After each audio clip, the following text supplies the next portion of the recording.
En los últimos días, a través de las redes sociales, hemos visto cómo la violencia se ha desatado en las calles de Colombia. Cali ha sido una de las ciudades más impactadas, con números de muertos, además por confirmar personas heridas, desaparecidas, es lo que se denuncia.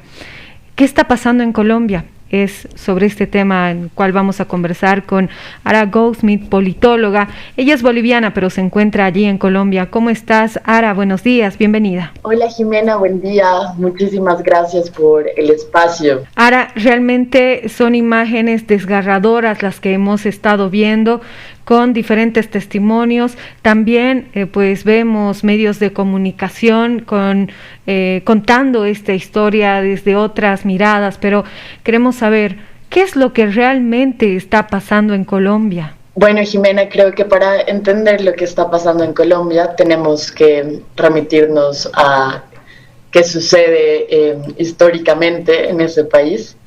Pero bueno, primero que este paro ha empezado por una reforma tributaria, para parar una reforma tributaria el 28 de abril, y llevan 9 días en paro. Y se proyecta que el paro va a seguir por casi que 8 días más. Entonces van a ser casi más de 2 semanas de que el país está en paro, ¿no? Con bloqueos en carreteras intermitentes y protestas sociales en las calles de las ciudades. Entonces, para entender lo que pasa en Colombia, creo que hay que mirar el problema de la acaparación de la tierra de forma violenta, donde se han formado grandes latifundios y que es por medio de la violencia, y que eso ha también implicado grandes éxodos a las ciudades de la población rural. Entonces, por ejemplo, hay un coeficiente que se llama el índice de Gini, que si bien tiene muchos problemas para medir adecuadamente y fielmente la desigualdad, Colombia en 2016 era el 7º país más desigual de todo el mundo, y en Latinoamérica ocupaba el primer lugar. Mientras que, por ejemplo, Bolivia ha ido en los últimos 30 años reduciendo la desigualdad por medio de políticas más redistributivas en su economía hacia toda la sociedad, pues con problemas y todo, pero sí se ve que en los últimos 30 años ha habido esta disminución en la desigualdad. Colombia es un país que en los últimos 30 años se ha mantenido absolutamente estable en los índices de desigualdad, no ha bajado. Entonces, o por ejemplo, Colombia tiene el índice de Gini de la desigualdad en la propiedad y en la tenencia de la tierra de los más altos en el mundo. En 2010, el 78% de la tierra estaba ocupada por 14% de los propietarios. Más o menos, eso quiere decir que el 1% de las fincas grandes, de grandes latifundios y de terratenientes en Colombia, poseían el 81% de la tierra del país. Esto se da por medio de conflictos armados, acaparaciones violentas de la tierra y por lo tanto por desplazamientos también de poblaciones rurales hacia las ciudades. Y en estas mega ciudades que se crean en Colombia, como Bogotá, con casi 11 millones de habitantes o 10 millones de habitantes, casi como la población de toda Bolivia, ¿no? Se crea una precarización en el trabajo, una desigualdad. Entonces, hay datos alarmantes en este país. Por ejemplo, que el 42%, o sea, es abrumador. El 42.5% de los colombianos viven en pobreza, que significa vivir con menos de 600 bolivianos al mes, pero el 14% de los colombianos viven en pobreza extrema, que es vivir con menos de 300 bolivianos al mes. Eso quiere decir que casi más de la mitad de todo el Colombia está viviendo en pobreza y en extrema pobreza. Esos son datos que no nos caben en nuestra cabeza, como más de 30 millones de habitantes, de los 50 millones de habitantes en el país, viven entre la pobreza y la pobreza extrema. En 2020, Colombia, además de todo esto que ha pasado, 309 líderes asesinados han habido, 90 masacres, organizaciones de derechos humanos hablan de estas cifras, Y solo de lo que va en el 2021 se han detectado 57 líderes asesinados. Se han retomado las políticas de glifosato para la erradicación de los cultivos de coca, porque aquí el cultivo de coca es ilegal. Y además se está gastando anualmente casi 900 millones de dólares en militares. En todas estas circunstancias caóticas y degradantes para la sociedad colombiana y el flagelo histórico que viene viviendo, el presidente Iván Duque propone este año, y su ministro de Hacienda proponen una reforma tributaria. Esta reforma tributaria implicaba aumentar los impuestos a la clase media, donde los salarios de la clase media empezarían a pagar más impuestos, donde se harían más aumento en los impuestos a los servicios públicos, a la canasta familiar, y donde esta reforma tributaria ponía que las armas y las municiones y todo el equipo de guerra básicamente no pagaran impuestos, hubieran sido exentos de impuestos, y se iba a poner más impuestos a la gasolina y al transporte, que implicaba que, por ejemplo, la comida iba a ser más cara, ¿no? Porque claro, sobre todo el transporte.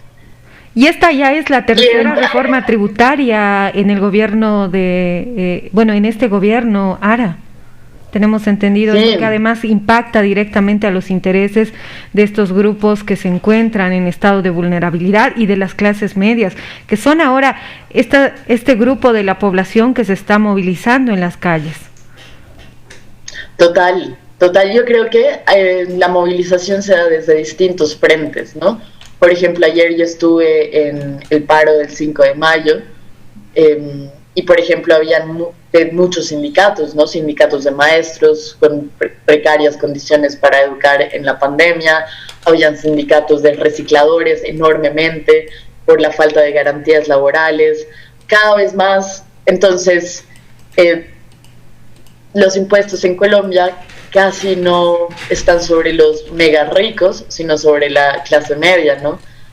Y en todo esto también, Jimena, se propuso una reforma a la salud, y es básicamente, la salud ya está privatizada en Colombia, pero es privatizarla de forma mucho más al estilo gringo, por así decirlo, al estilo estadounidense, que es de los peores sistemas de salud del mundo, porque tú tienes que pagar bonos por cada cirugía, entonces ya tú no pagas un seguro de salud de una forma global, sino ya empiezas a estratificarse el sistema de salud, y eso implica que, por ejemplo, una persona pobre con cáncer, ya el sistema de salud ya no pueda pagar un seguro que sea digno para tratar, por ejemplo, el cáncer.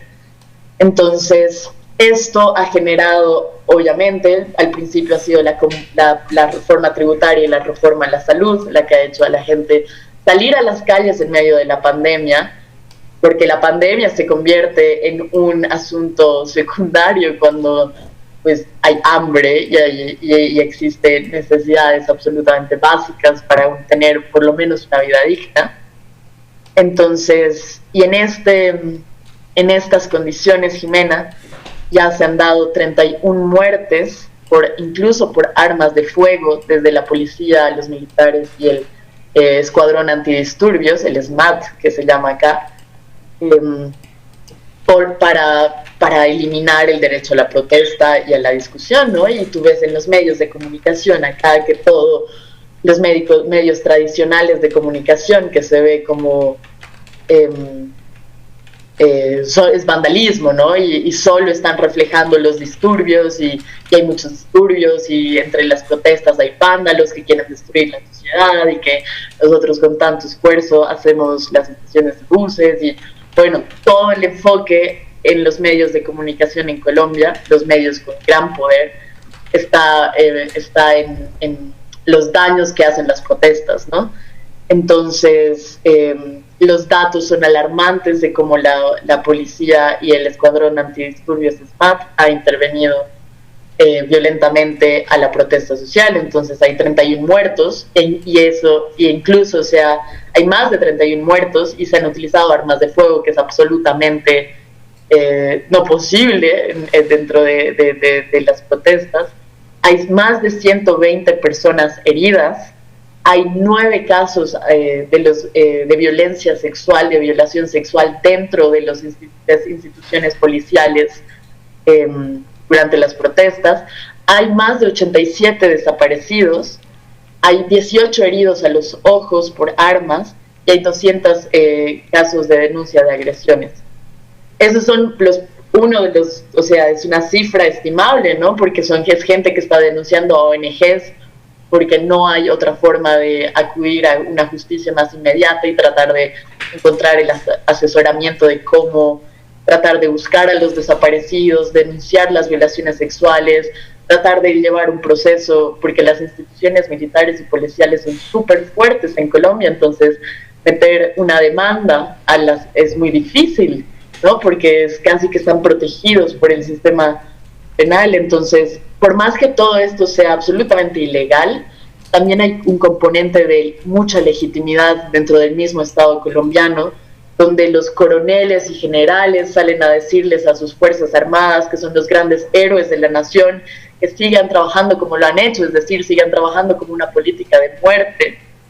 Entonces, es bastante desolador porque en Colombia se ha construido que la protesta es más que un derecho legítimo de la sociedad. La protesta es la creación de un enemigo interno, ¿no? Entonces los policías y los militares ven a la protesta casi como si fueran con estigmatizaciones muy fuertes, ¿no? Que o son guerrilleros o son vándalos, y por lo tanto no son la sociedad colombiana los que protestan, sino son un enemigo interno al que hay que atacar. Entonces, por ejemplo, hay datos que son alarmantes también.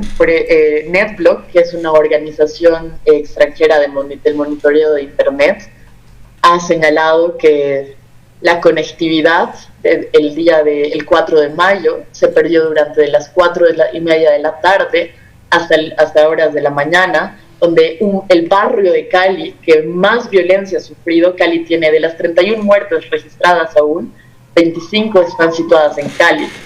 Y en el barrio donde han habido más problemas y confrontaciones se cortó el internet, se cortó la señal telefónica, y de repente no había, los protestantes y la gente del barrio no podía acceder a este mecanismo de control que también son las redes sociales. Entonces, es una acción arbitraria, ¿no? Cortar el internet y la señal, y de repente todo un barrio se queda encapsulado a merced de lo que pase sin que nadie pueda reportar eso que está pasando.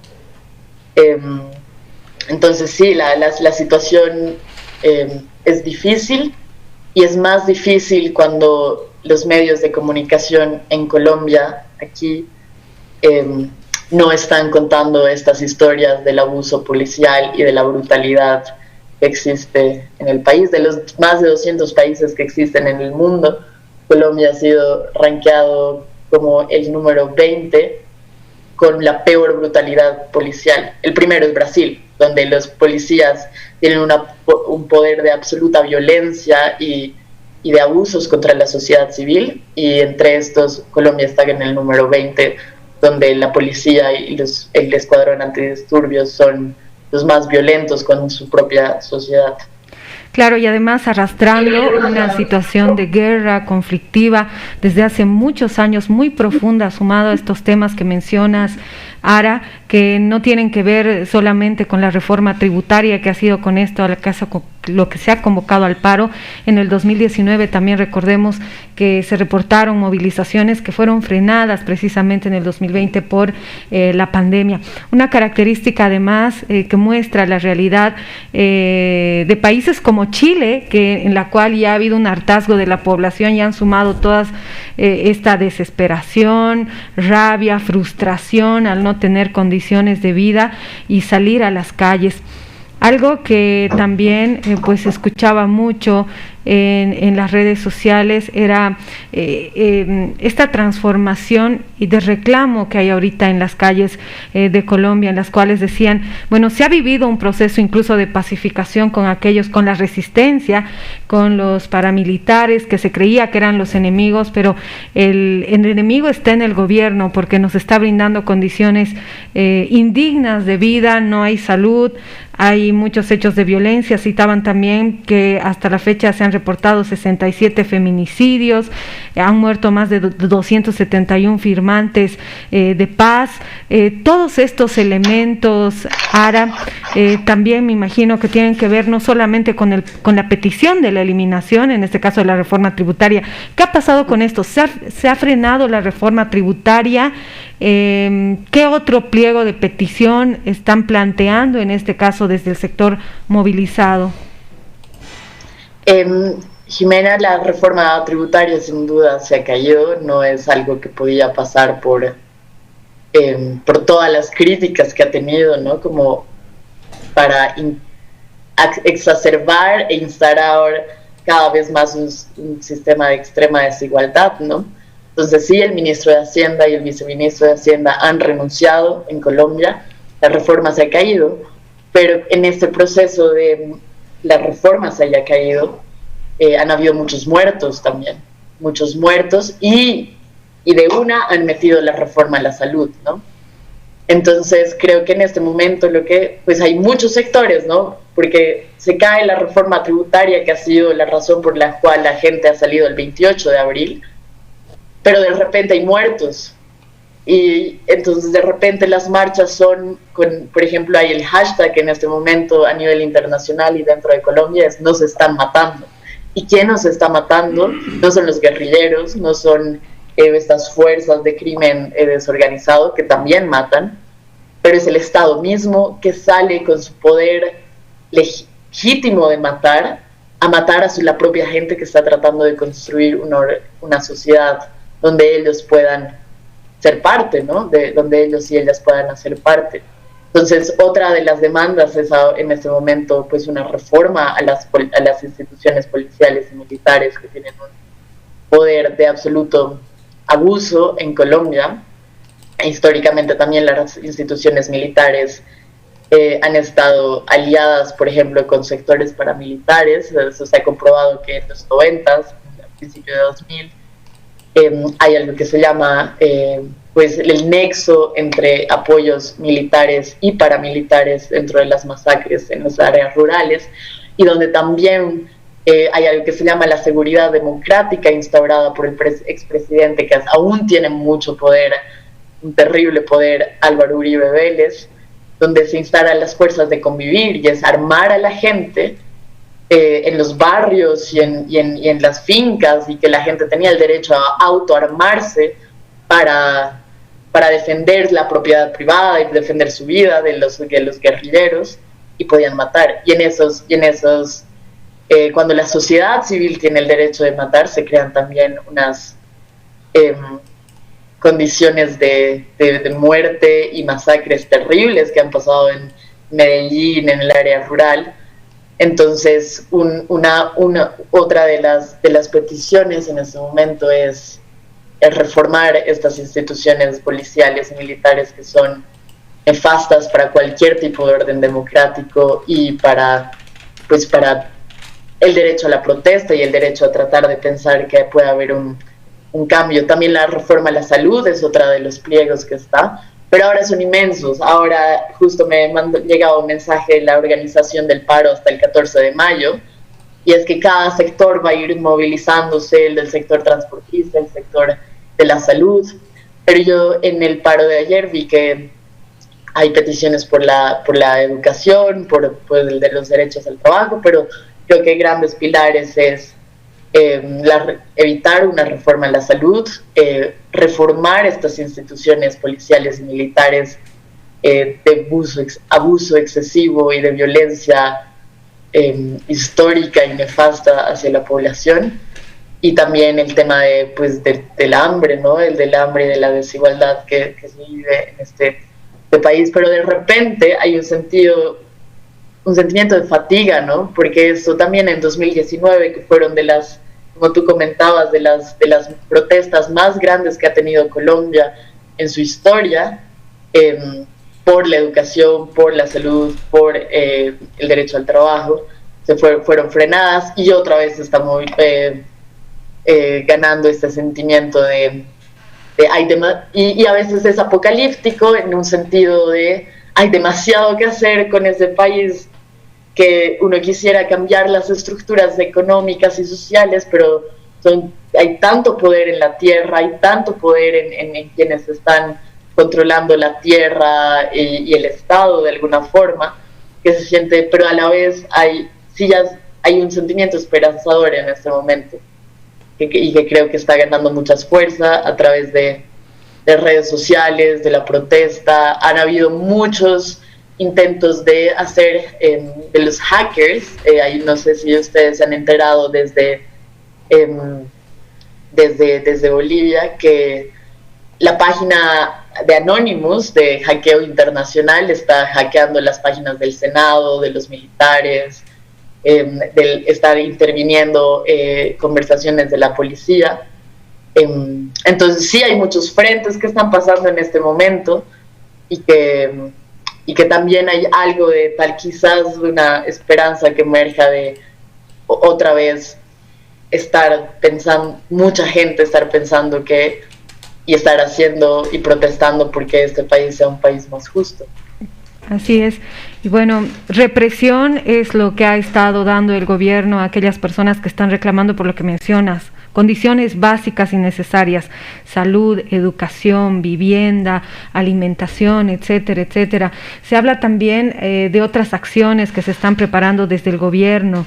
Se han referido algunos políticos en los medios de comunicación internacional ahora respecto a la promulgación o a decretar estado de conmoción interior. Ya incluso han hablado que en Casa Nariño se estaría redactando este decreto. ¿Qué significaría esto para la población? ¿Qué representa un estado de conmoción interior? ¿Hay preocupación dentro de los activismos? Nosotros podríamos entender que el estado de conmoción interior es básicamente una legitimidad dictatorial dentro de un orden democrático, ¿no? Entonces, ¿qué pasa cuando uno tiene la conmoción interior? Es construir a un enemigo interno, ¿no? Hay alguien, el enemigo ya no son las guerrillas, el enemigo ya no es Venezuela, el enemigo ya es un enemigo que puede ser quien sea de la sociedad civil, y que toca acabarlo, ¿no? Entonces el estado de conmoción interior básicamente da el derecho a matar a la sociedad civil, al Estado, porque hay un enemigo que toca acabarlo, y que va a acabar, pues el Estado y el gobierno sienten que hay un enemigo interno, ¿no?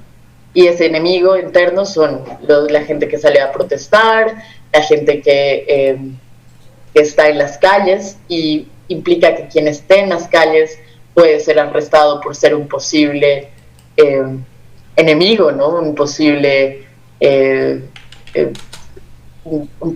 peligro de guerra interna, por así decirlo. Eso implica, básicamente, es un sistema dictatorial dentro de una sociedad democrática. Es como la legitimidad dictatorial en una democracia. Entonces, pues eso sería gravísimo, ¿no? Y que el área rural ya conoce eso perfectamente, pero que eso pase en las ciudades es bastante... Yo no sé si puedan hacerlo, ojalá, por todo lo que implica ya en el derecho internacional y todos estos mecanismos de control, pero pensando, por ejemplo, que las instituciones militares y policiales en Colombia están siendo formadas por un hombre que creo que es José Alexis Sánchez o algo así, un chileno que también ha formado a las instituciones militares en Chile, que básicamente él tiene fotos con la esvástica de Hitler, ¿no? Con la esvástica nazi. Si ellos son los que están entrando a formar ideológicamente a las instituciones del Estado, pues no tendría, donde es o patria o caos, y ya hay que defender la patria a toda costa frente a este caos que es la protesta. Pueden tener no solo la desfachatez y la sinvergüenzura de hacer eso, sino todo el poder en ellos, ¿no? Eso significaría un estado de conmoción interior, que el Estado tiene el derecho de arrestar y matar y hacer todo lo que quiera para garantizar la paz, supuestamente. Ahora, estamos viendo cómo este conflicto se encuentra en escalada. ¿Cómo evalúas tú el desarrollo que va a llegar a tener y cuáles podrían ser las salidas o las soluciones a este gran conflicto? Yo creo que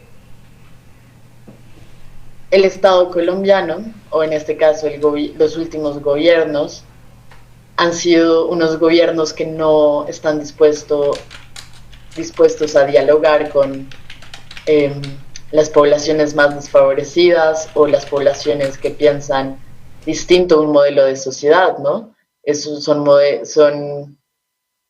gobiernos de derecha o de ultraderecha que no están dispuestos a entrar en una comunicación para hacer sinergias y debates donde muchos puedan entrar a esos debates, ¿no? Entonces, el gobierno se basa en élites políticas con un poder económico gigantesco, político, donde en los procesos de construir las políticas públicas, de construir el modelo de sociedad, no entran los sectores más desfavorecidos, ¿no? Y no se prioriza un Estado donde el Estado colombiano es un modelo muy neoliberal, ¿no? Donde la empresa privada y la inversión extranjera